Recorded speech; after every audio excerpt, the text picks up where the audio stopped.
കാളിന്തിയെ കടത്തുവാൻ പാളിയാം അവൾക്കു ചുറ്റും പേടിയുമില്ല. മത്സ്യഗന്ധം അവൾക്കേറ്റമുള്ളതു കാരണം പിന്നെ മത്സ്യഗന്ധി എന്ന പേരും പ്രസിദ്ധമായി. അങ്ങനെ വാഴുന്ന കാലം മാമുനി പരാശരനും മങ്ങെഴുന്നള്ളിനാൻ വഴി പോക്കനായിട്ട്. പേടമാൻ കൊടിയെ മിന്നൽ കൊടി പോലെ കണ്ട നേരം താടിക്കാരനയ്യോ തല കൊലുക്കിപ്പോയി.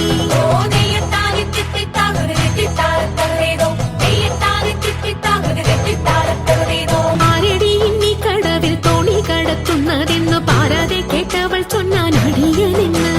നേരവും സന്ധ്യയെടുത്തു വാരിയൂത്തുകൊള്ളുവാനും നേരം നീക്കം വരും വേഗം കടത്തിടണം. വെള്ളത്തിലെ